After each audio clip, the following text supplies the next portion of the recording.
여러분, 혹시 이제까지 인생을 사시면서 누군가와 치고받고 싸우신 적이 있으십니까?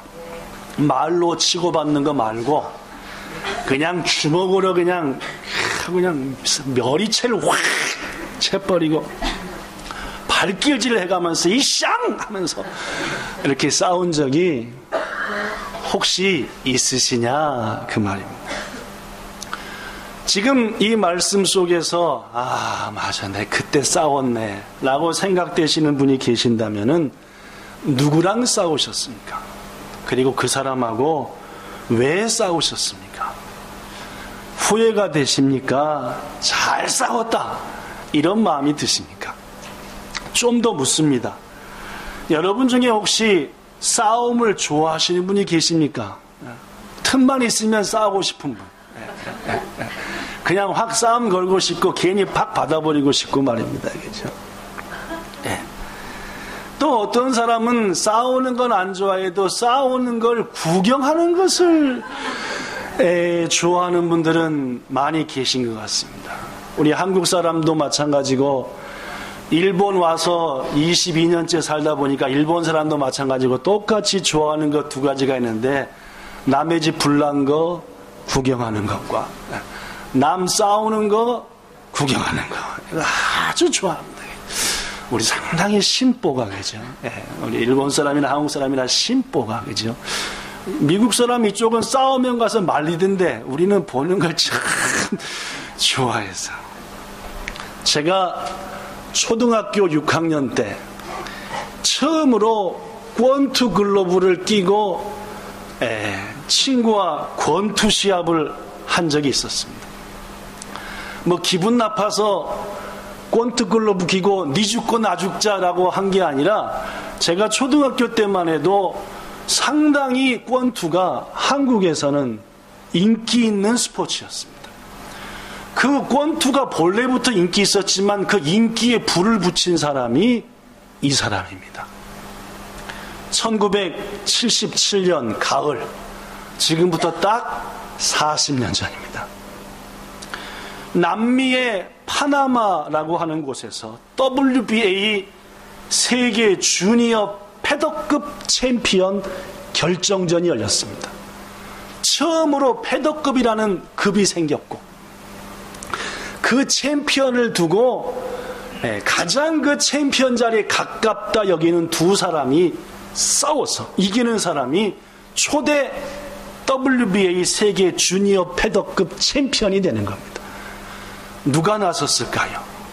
우리 한국에는 홍수환이라고 하는 30을 바라보는 나이에 이미 40번 정도 다타카이를 했던 홍수환 선수고, 아이 때는 파나마의 헥토르 카라스키아라고 하는 선수로서 홍수환 선수보다 딱 10살 밑에였습니다. 권투 세계에서 10살쯤 차이 나면 할아버지하고 손자하고 싸우는 아저씨하고 싸움.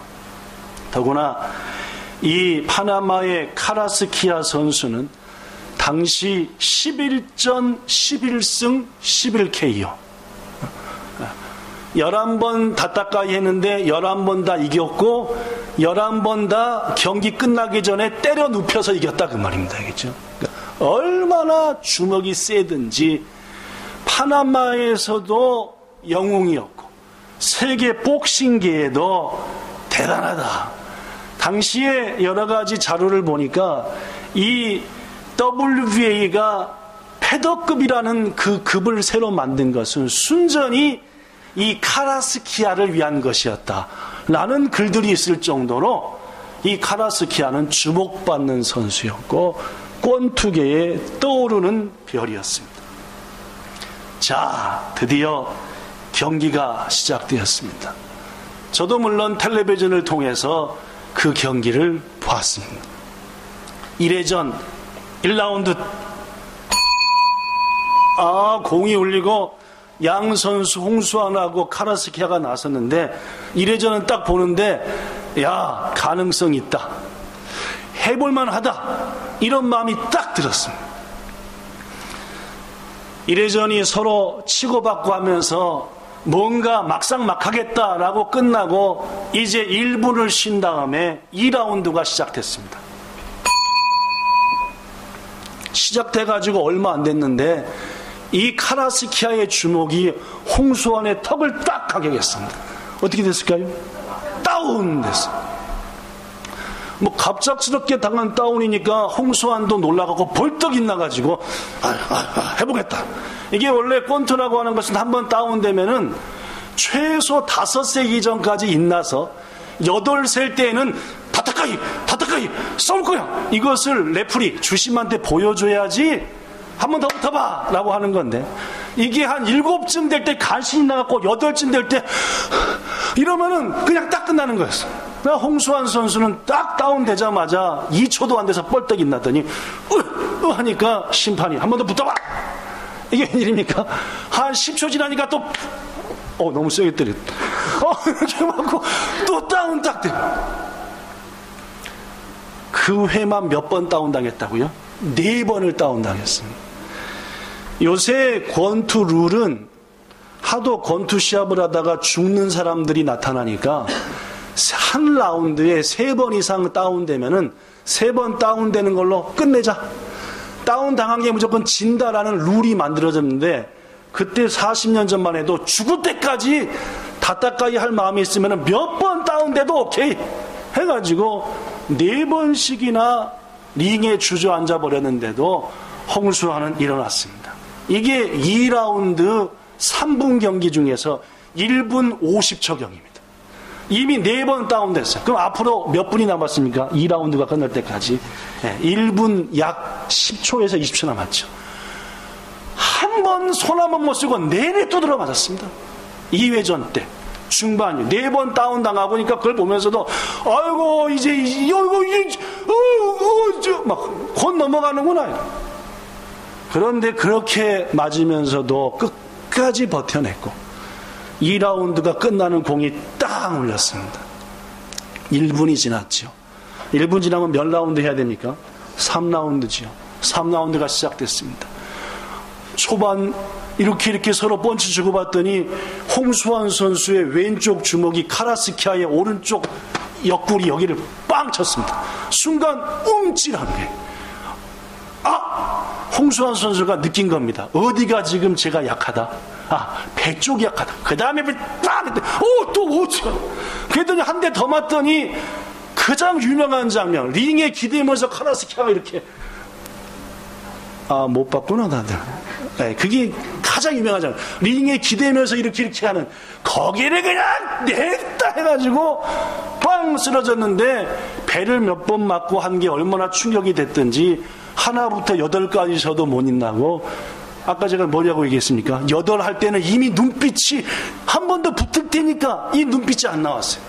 결국 심판이 경기를 중단했고, 한국 권투 역사상 가장 유명한 경기, 2라운드에 4번 다운되고 3라운드에 역전 KO승을 거둔 그 일이 지금으로부터 딱 40년 전에 있었고, 그 일을 계기로 제가 초등학교 때 권투라고 하는 게 얼마나 인기가 있었던지. 그거 나오나요? 나오나요? 안 나오나요? 나와? 우리 한번 한 3분 정도 구경해보죠. 자, 소리는 왜 안 나오지?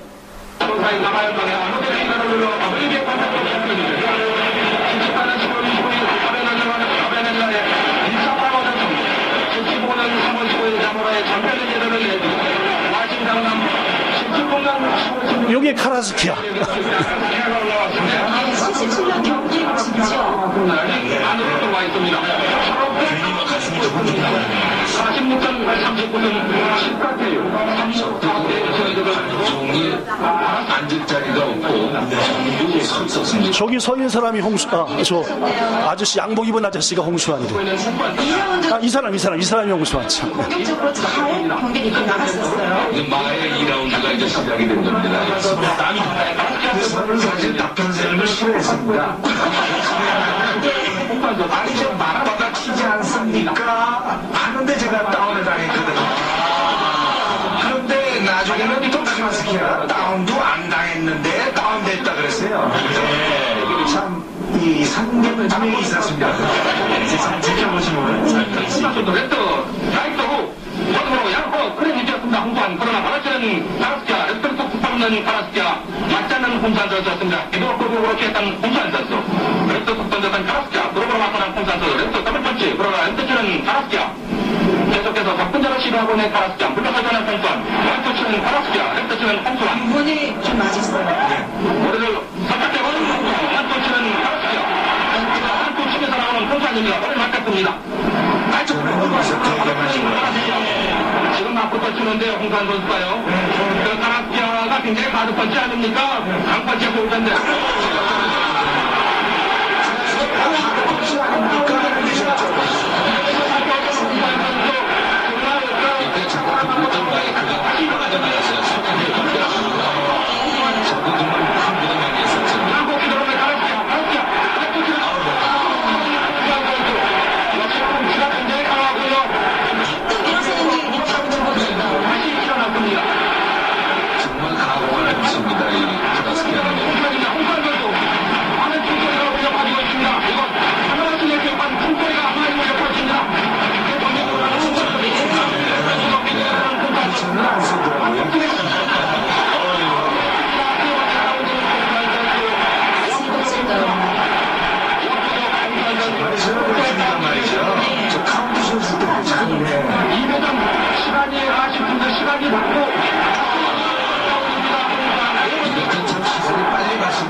더 볼까요?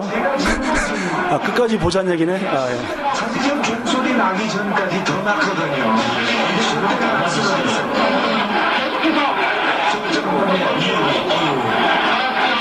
강도가 대단합니다. 그때는 홍산 선수가 아마 정신이 없었죠. 아닙니다. 굉장히 있지 않을까 하는 생각이 들어요. 치는 홍산입니다. 내면에서 맞고 터지고 있습니다. 지나가는 사람 어디로 치는 홍산입니다. 이렇게 맞으면서도 맞받아치는 게 홍산의 정신입니다. 있습니다. 잡지 않고 맞받아치는 홍산 선수. 다시 다른 선수 같으면 득점이 이기거든요. 피하는 거고요.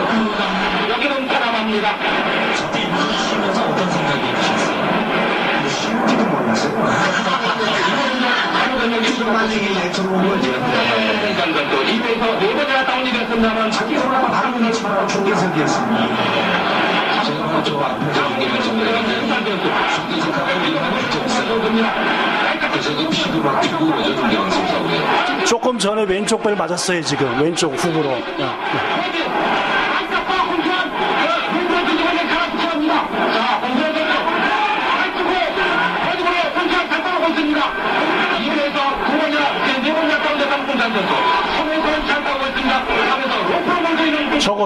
저게 저거.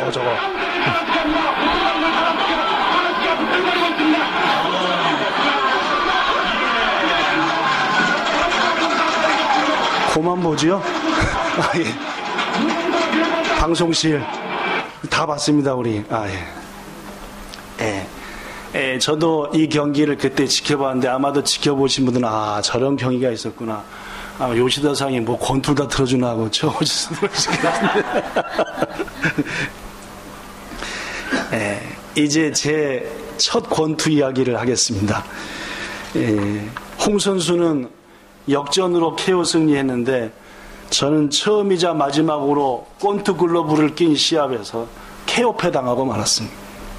1라운드는 난독과 선전했는데 2라운드 딱 하는데 아이때 친구 펀치에 코를 딱 맞았고 순간 믹믹하고 이렇게 했더니 코피가 났고 바로 심판이 경기 중단.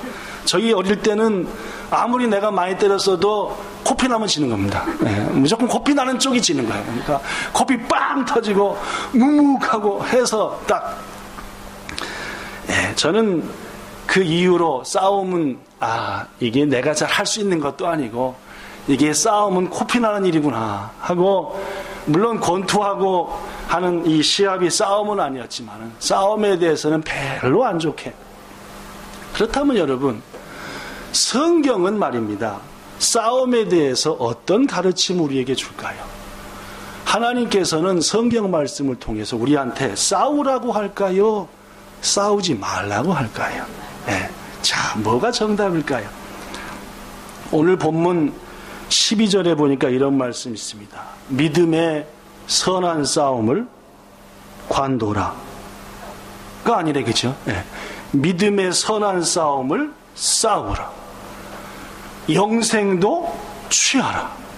이것을 위하여 네가 부르심을 받았다라고.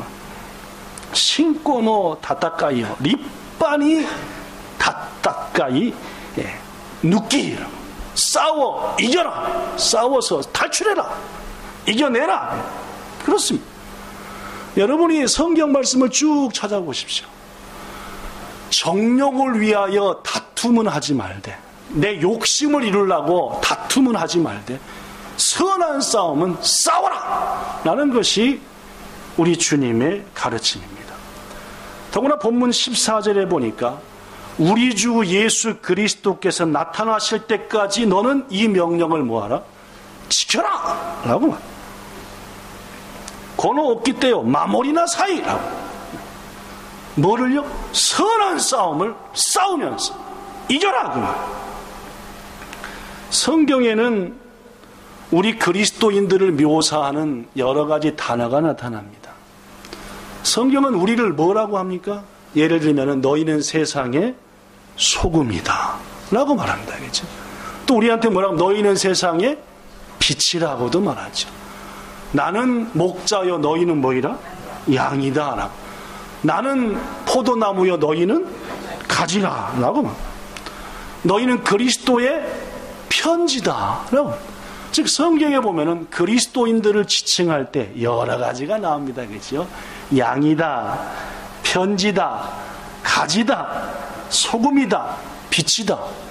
이 외에 특별히 성경에 나오는 한 단어가 뭐냐면 너희는 그리스도의 병사다, 군사다 라는 말도 나옵니다.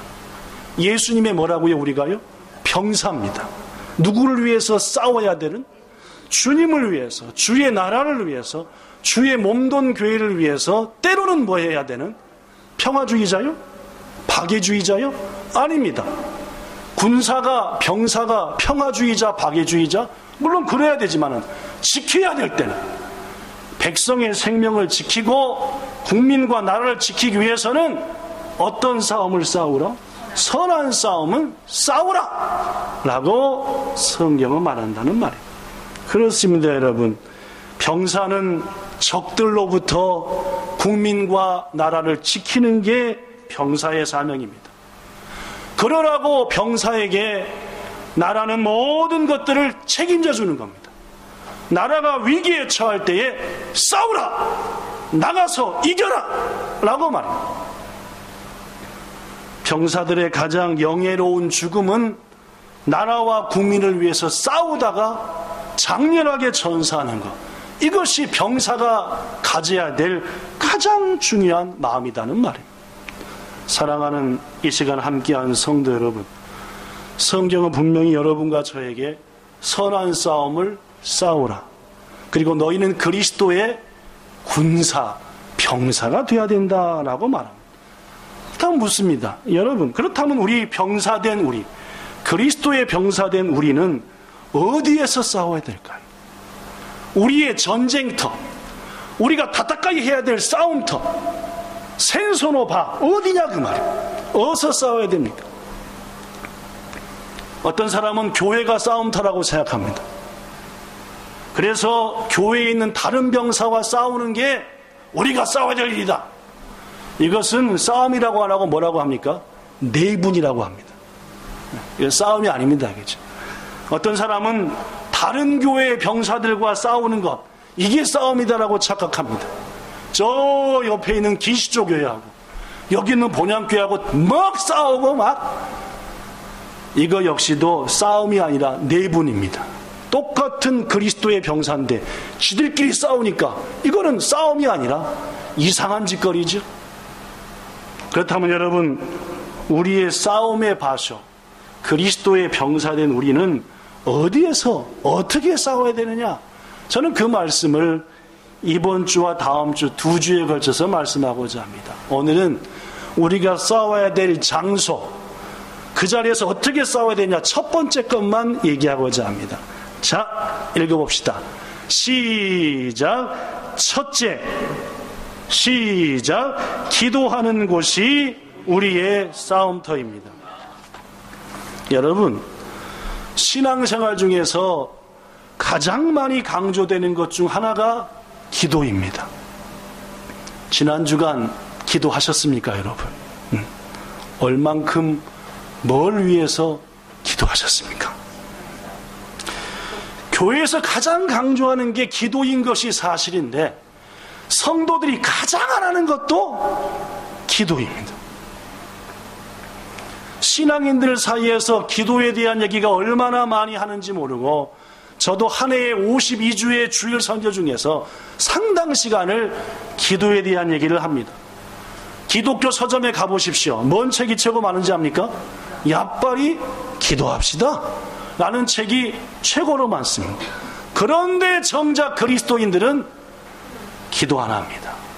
자기 의지대로 결정하죠. 자기 생각대로 행동합니다. 자기 마음 먹은 대로 판단하죠. 하나님이 어떻게 생각하는지, 하나님이 뭘 원하시는지 묻지 않습니다. 다급할 때나 기도하죠. 내 마음대로 다 일 저질러 놓고 문제 있을 때만 좀 도와주면 안 됩니까? 선교사를 파송할 때 파송하는 기관에서 선교사한테 이렇게 말합니다. 저한테도 그랬지요. 선교사님, 우리는 후방에서 기도로 돕고 밀어붙일 테니까 선교사님은 바닷가의 센소의 전방에서 싸워서 이기십시오 라고 막. 저도 선교사 파송 예배 드릴 때 그 설교 말씀 들었고 우리가 후방서 막 돕겠습니다. 여러분, 그렇다면 이 말이 어떻게 여러분에게 느껴지십니까? 묻습니다. 선교사가 바닷가에 하는 곳이 전방입니까? 기도로 뒤에서 뒷받침하는 쪽이 더 큰 싸움터입니까? 물론 많은 사람들은 직접 앞에서 싸우는 곳이 진정한 싸움터라고 생각합니다.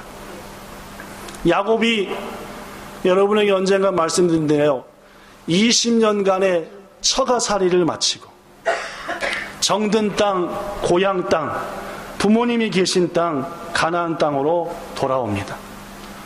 한참 길을 오고 있는데 소식이 들려옵니다. 네 형 에서가 군사 400명을 거느리고 널 향해서 막 달려온다고 한다. 그 얘기를 듣는 순간 야곱이 다리에 힘이 쫙 빠졌어. 선발대를 보냈죠. 형님이 뭐 때문에 군사를 400이나 동원해서 나한테 오냐 알아봐라. 야빨이 들려온 소식은 동생을 용서하지 않을 생각인 것 같습니다. 이쯤 되니까 야곱이가 어떻게 했습니까? 여기 있는 종들을 모아서 많은 양들을 묶어서 니들이 먼저 가라. 두 번째 종들을 못 가서 니들이 그 다음 가라. 여보, 당신 앞에 가세요. 아들들아, 먼저 가라. 그리고 자기만 안 갔습니다. 참 희한한 남편입니다. 그죠? 어렵고 죽이러 온다는데 남들 다 앞서 보내고 자기만 딱 안 갑니다. 왜 안 갔습니까?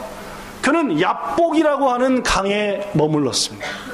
그리고 하나님을 향하여 이렇게 기도했지요. 여기 써졌습니다. 내 할아버지 아브라함의 하나님이시오, 내 아버지 이삭의 하나님이시오, 주님이 전에 저한테 말씀하기를 너의 고향 네 족속으로 이젠 돌아가라. 내가 너에게 은혜를 베풀어 주겠다 라고 하셔서 그 말씀을 믿고 제가 길을 떠나 고향에 왔는데 지금 이게 뭡니까? 형이 400명 데리고 와서 날 죽여버리려고 합니다. 이어서 기도합니다. 내가 주께 간구하오니 형 에서의 손에서, 나를 죽이려고 하는 에서의 손에서 나를 뭐 해주소서? 건져주소서. 다시 묻습니다. 지금 야곱에게 있어서 형 에서가 있는 곳이 가장 큰 싸움터입니까? 지금 기도하는 곳이 싸움터입니까? 물론입니다. 어느 곳에서 이겨야 이 위기가 극복됩니까 지금? 물론입니다. 야곱은 알았습니다. 형과 싸워서 이겨서 거기서가 승리하는 전쟁터가 아니라 지금 나에게 최전방은 이곳 기도하는 자리다. 하나님의 응답을, 하나님의 위로를 받아야만이 내가 살 수 있다. 저 무서운 형의 마음을, 내가 20년 전에 형을 배신하고 형의 모든 것을 빼앗아버리고 형에게 깊은 상처를 주고 떠났는데 저 형의 마음을 풀어줄 분은 그 누구도 아니고 하나님밖에 없다 하고 기도하는 그 자리가 최전방이요, 기도하는 그 자리가 가장 큰 전쟁터요, 그 자리에서 응답받아 이기면은 형과의 모든 문제가 평화롭게 해결될 것을 알았기에 그는 그 자리에서 싸운 겁니다. 그리고 그는 승리했죠. 네. 저에게 축복해주고 가셔서 절대로 못 넣습니다. 난 여기서 지면은 형한테도 지고 내 인생은 끝입니다. 예수님께서 십자가에 달리시기 바로 전날 밤 제자들과 함께 겟세마네에 가셨습니다. 겟세마네에서 뭐 하셨습니까? 네. 땀이 떨어지는데 핏방울이 될 정도로 목숨 걸고 기도했습니다. 목숨 건 겁니다. 그죠? 뭐에 목숨 걸었습니까? 기도예요. 십자가의 길은 고통의 싸움이 분명했고 이제 잠시 후에 붙잡힐 거고 채찍질 당할 거고 뺨을 맞고 손으로 머리를 맞고 가래침을 뱉고 온갖 수욕을 다 당할 겁니다. 하나님의 아들이신 그분이. 그때 예수님의 마음이 이것들이, 이런 마음이 드는 순간 지는 겁니다. 그 싸움은요, 누가 이기는 겁니까? 사탄이 이기죠. 하나님이 수천 년간 인류 구원을 위해서 해오셨던 십자가를 통한 구속이 물거품되는 순간입니다. 고로 예수님은 그 말할 수 없는 다따까이를 앞두고 먼저 더 중요한 다따까이를 겟세마네에서 하신 것입니다. 기도하지요. 아버지께는 모든 것이 가능하오니 이 싸움, 이 잔 저에게서 옮기시기를 바랍니다. 예수님도 두려우신 겁니다. 네. 악한 자들이 예수님을 수없이 대적하고 조롱할 때에 예수님이 어떻게 행동하실지 자기 자신도 두려운 겁니다. 고로 이 잔을 내게서 옮기시옵소서. 내가 뭔 일을 해버릴지 모릅니다. 어떤 일을 저질러 버릴지 모릅니다. 그러나 기도할수록 예수님의 오시는 마음은 뭐였습니까? 그러나 내 원대로 마시고 아버지 원대로 하소서. 사랑하는 여러분, 지금 예수님에게 있어서 겟세마네 동산이 가장 큰 싸움터인 최전방입니까? 이제 곧 맞이할 빌라도의 법정, 채찍 맞는 그 광장, 아니면은 골고다 언덕, 아니면은 다 올라간 사형장, 거기가 최전방의 싸움터입니까? 물론 사람들은 빌라도의 법정이, 골고다 형장이 최전방처럼 보입니다. 그러나 예수님의 가장 큰 싸움터는 역시 겟세마네였습니다. 겟세마네에서 기도로 이기셨기에 그 고통과 그 수욕 속에서도 아버지여 저들을 불쌍히 여기소서. 저들은 자기들이 하는 것을 모릅니다. 여자들아 나를 위해서 울지 말고 너와 너희 자녀들을 위해서 울어라 라고 말씀할 수 있었다는 말입니다. 사랑하는 성도 여러분, 예수님도 겟세마네에서 이겼기 때문에 십자가에서 이기사 우리를 건진 겁니다. 야곱도 야복강의 기도 자리에서 이겼기에 다른 모든 일 속에서 이기며 간 겁니다. 여러분이 잘 알고 제가 소개하는 마지막 얘기 한 가지 더 소개합니다. 출애굽기 17장에 보면은 이스라엘 백성들이 이집트 땅에 노예로 있다가 드디어 탈출해서 축복의 땅을 향해서 가는데 교활한 아말렉 족속이 이스라엘 백성의 후미를 공격합니다. 후미에는 누가 있었습니까? 노약자들이 있었습니다. 나쁜 짓이죠? 네, 정정당당하지 못했죠. 이에 여호수아가 군사를 모집했습니다. 말이 군사지 400년 동안 뭐 했던 사람들입니까? 벽돌 굽고 양치고, 더구나 그쪽은 싸울 일이 없었습니다. 이집트 군사가 다 싸워주니까. 우리는 맨날 벽돌만 굽고 일만 하고 농사 짓고 양치고, 더구나 그쪽은 사자도 없고 곰도 없었어요. 그러니까 싸움이라고는 전혀 모르는 이스라엘 사람들이 하루아침에 병사가 되었어요. 아말렉은 원래부터 싸우는데 이골이 난 사람들입니다. 제가 항상 얘기하죠. 싸우는데 이골이 난 사람과 안 싸워본 사람 싸우면 누가 이긴다고요? 당연히 싸우는 거 잘하는 사람이 이깁니다. 싸움을 했는데 역시 누가 이겼습니까? 아말렉이 이겼습니다. 이때 모세가 산꼭대기로 올라가지요. 그리고 두 손을 높이 들고 기도합니다. 하나님, 이 백성을 도와주소서. 아말렉한테 죽이시려고 일로 끄집어내셨습니다. 막 기도하죠. 그때 누가 이겼습니까? 물론입니다. 모세가 손을 들어 기도할 때는 이상하게 전쟁 싸움에서 하나님의 백성이 이기고, 너무너무 지치고 힘들어서 손이 내려와서 하면 또 누가 이깁니까? 원래 가진 실력대로 아말렉이 이기는 겁니다.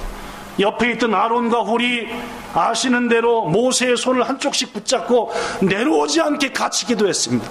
그 전쟁 어떻게 끝났습니까? 물론입니다. 이스라엘이 이겼습니다. 여러분 보십시오. 이 전쟁의 승패가 갈린 곳은 싸우는 그 자리였습니까? 기도하는 그 자리였습니까? 이 전쟁의 승패는 싸우는 자리가 아니라 기도의 자리에서 갈린 겁니다.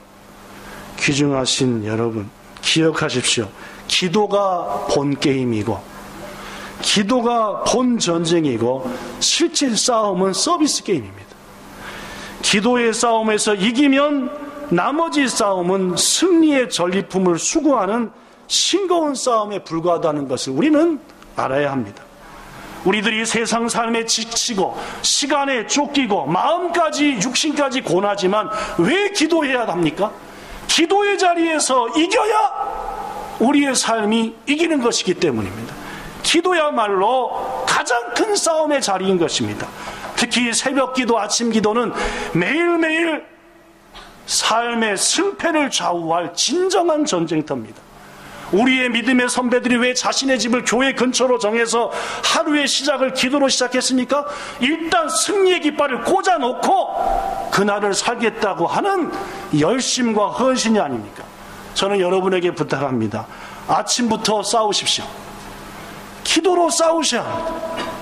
주회전에 나와서 기도로 싸우시되 도저히 주회전까지 올 힘도 남아있지 않다면은 여러분의 가정의 한 장소를 정하여 아침부터 기도로 싸워 이기셔야 합니다. 그래야 그날을 이기는 겁니다. 잠과 싸우고 일과 싸우고 돈과 싸워서 기도가 앞서게 해야 합니다. 이게 우리 그리스도인이 싸워야 될 첫 번째 전쟁터라는 말입니다. 성경을 보십시오. 싸우지 말라 하지 않습니다. 싸우라 라고 하고 있습니다. 왜 오늘날 그리스도인들이 힘이 없어졌습니까? 안 싸우잖아. 이래도 흥, 저래도 흥. 불의한 것이 성해도 하나님의 교회와 여러분의 삶이 자꾸만 어두운 곳으로 악한 곳으로 가도 따뜻하게 하지 않습니다. 이미 야성을 잃어버렸습니다. 기도하실 때는 소리내어 기도하시길 바랍니다. 졸면서 하는 기도, 중언부언의 기도, 정욕에 따른 기도를 막기 위해서는 소리내어 기도해야 합니다. 거듭 말하지만 기도는 우리가 싸워야 될 최전방 중에 하나입니다. 악한 사단은 압니다. 그 자리가 얼마나 중요한 싸움터인지. 그럼 여러분이 사탄이라면은 제가 마음 먹고 오늘 기도로 싸워 이기겠다 하면은 이때 장수는 센 사람이 옵니까? 약한 사람이 옵니까? 내가 오늘 딱 마음 먹고 오늘 기도로 이겨버릴 거야 하고 시작하면은 사단이 우리의 대적자를 센 걸 보내겠냐 약한 걸 보내겠냐? 도저히 센 걸 보냈죠. 고로 기도의 싸움의 승리는 만만한 게 아닙니다. 오늘 내가 기도로 싸우시니까 이긴다. 웃기는 얘기입니다, 여러분. 사탄은 절대 우리가 쉽게 기도로 이기게 하질 않습니다. 기도하는 순간 가장 먼저 오는 게 뭔지 압니까? 딴 생각. 딴 생각이 들면 기도하는 순간 딴 생각이 들죠. 잡념, 조급함, 번민 이런 것들이 막 오니까 기도에 다 닦아이가 안 됩니다. 사랑하는 여러분, 소리내어 기도하시고 무엇보다도 기도 응답의 승리를 거두기 위해서는 가장 센 장수를 사단이 보냈으니까 나 또한 이긴다라는 마음으로 기도하셔야 돼요. 그래야지 우리가 최전방의 싸움에서 승리하고 연전연승을 거두는 겁니다. 나머지 두 가지는 다음 얘기하고 결론에 말씀드립니다. 오늘 저는 우리 그리스도인들은 싸우는 자가 되어야 한다고 말씀드리고 있습니다. 오해하지 마십시오. 그죠? 정욕을 위해서 싸우라는 게 아닙니다. 욕심 위해서 싸우는 것은 악한 겁니다. 선한 싸움을 싸우시라는 겁니다. 싸워야 뭔가 승리가 이기는데, 싸워야만 이기는데, 문제는 너무나 성도들이 싸움터에 안 나간다는 말입니다. 기도하는 자리가 싸움터인데 기도하려고 하지 않습니다. 싸우지 않는 군사 어떤 모습입니까? 정말 치러야 될 싸움을 안 치르니까 쓸데없는 싸움에 휘말립니다. 군대도 보십시오. 전투 시에는 삐끓는 전우회를 불사르는데, 전투 시에는 지휘관의 명령에 진심으로 복종하는데, 고참은 신참을 사랑으로 이끌고 본을 보여 나가자라고 하는데, 평상시의 군대를 보십시오. 고참은 쫄병을 괴롭힙니다. 요새 한국 뉴스 나오죠? 별을 4개나 단 사람이 병사한테 무슨 팔찌를 끼워갖고 누르면 띡 해가지고 와, 슈퍼주니 갔다 와, 속옷 좀 빨어. 아니 어떻게 낯살이나 드신 분이 짝대기 하나 둘 단 병한테 옷 빨어, 무슨 별걸 다 시켜먹고. 도찐 개찐입니다. 남편이 그러니까 부인이 시키고, 부인이 그러니까 남편이 하겠지. 똑같으니까 사는 거니까. 전쟁이, 싸움이 있는 군대는 나라를 위해서 목숨을 걸지만, 싸우지 않는 병사는 게으르고 괴롭히고 욕하고 불평하고, 이것이 쓸데없는데 힘을 허비하게 하는 사단의 전략이라는 말입니다. 성도 여러분, 싸우지 않는 한 우리의 승리는 없습니다. 싸워야 이기는 겁니다. 안 싸우고 물러서면 싸우기 전에 지는 겁니다. 여러분들은 이미 충분한 싸움을 싸우고 있는 거 압니다. 직장에서의 싸움, 일과의 싸움, 가정에서의 싸움, 아르바이트 장소에서의 싸움, 공부와의 싸움, 그달의 실적과의 싸움, 더위와의 싸움, 건강과의 싸움, 약진과의 싸움, 돈과의 싸움, 이 살과의 싸움, 별로의 싸움이 많습니다. 물론 우리들이 이 싸움을 하고 있는 것을 주님은 압니다. 사랑하는 여러분, 그렇기 때문에 이 싸움들을 가지고 예배당에 나오셔서 주님 앞에 먼저 무릎 꿇어 기도로 이기시기를 바랍니다. 하나님이 안 봐주시면, 하나님이 안 도와주시면 전 이 싸움에서 못 이깁니다. 도와주세요. 바울이 고백합니다. 디모데후서 4장 7절, 내가 선한 싸움을 싸우고 내 달려갈 길을 마쳤으니 이제후로는 나를 위하여 의의 면류관이 예비되었다. 누가 면류관 쓰는지 압니까? 싸운 자만이 쓰는 겁니다. 사랑하는 성도 여러분, 마땅히 싸워야 될 싸움을 피하지 말고 기도의 싸움으로 용기 있게 나아가 반드시 주의 도우심 속에 승리하여 하나님을 기쁘게 해드리며 먼 훗날 의의 면류관 쓰는 여러분들 꼭 되시기를 우리 주 예수님 이름으로 축복합니다. 기도하겠습니다.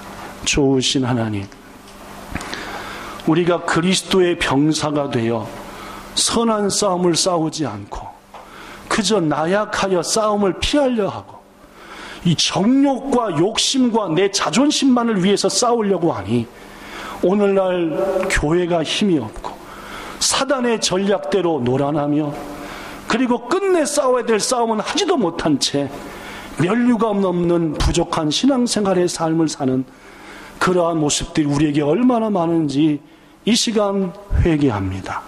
주님, 우리는 그리스도의 병사입니다. 주님이 원하는 것을 위해서는 그 자리에 벌떡 일어나 이건 아닙니다, 주님의 뜻이 아니지 않습니까? 나는 그런 우리들과 교회가 되게 하여 주시옵소서.